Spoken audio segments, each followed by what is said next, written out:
This is a $75 sketchbook, and I'm so afraid I'm gonna ruin it. But the fine folks at Etcher Lab sent it to me for free, so what the heck? Let's go for it. They call it the Perfect Sketchbook. That's the name they gave it, not me. And I'll be honest, I was kind of afraid to paint in it. It's really, really nice. Like, too nice. They sent me both hot press, which has watercolor paper with a smooth texture, which I like for gouache paints, and cold press, which has watercolor paper with bumpy texture, which is great for watercolors. The covers are vegan leather. I'm not sure what vegan leather is. I think it means it's made from vegans. Did I get that right? Regardless, the paper is by Fabriano, which is really, really nice Italian paper. And you can even see the little imprint they put on the paper right here. See? That's fancy.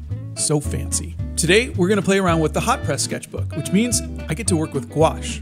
Now, why do I like painting with gouache on hot press? Mainly because I like the feel. When I paint with gouache, I want to feel the paint, see the brush strokes, not the paper. So I like a smooth hot press paper for gouache. The paper is really secondary to the gouache. But with watercolor, the paper is the most important thing.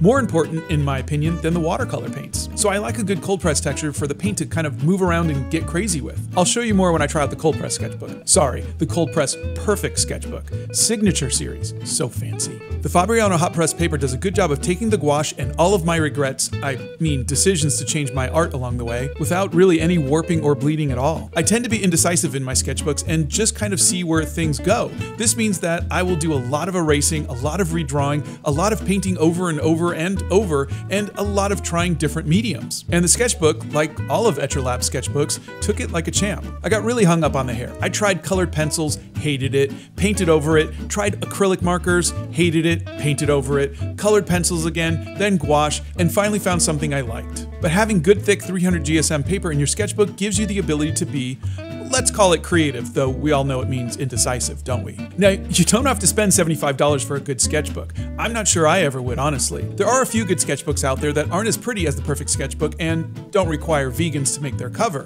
But if you can afford these sketchbooks, I don't think you'll regret it at all. I know I could beat this paper up and you'll never know it when you turn the page. And I wish all my sketchbooks had these covers. It's really my favorite part. I always love it when Etcher Lab sends me their stuff because they make quite possibly the best art products out there. They genuinely seem to care about art, and that makes me so, so happy. It was their Perfect Sketchbook that started my hair journal 2 years ago, and it's still one of my favorite series, inspired by their product. Well, what started out as a 90-minute sketch turned into a 6-hour endeavor. I think that's what happens when you work in something so nice. You tend to want to elevate your art to match the quality of the sketchbook. I'm not sure my art is worth a $75 sketchbook with a fine vegan leather cover, but I do know that I tend to make some of my best sketches when I'm terrified I'm gonna ruin something I normally couldn't afford. I don't know if that's a good thing or a bad thing, but either way, I'm looking forward to trying out the cold press sketchbook next. Thanks, Etcher Lab, for letting me play around in your Perfect Sketchbook. My artwork may not be perfect, but your sketchbooks definitely are.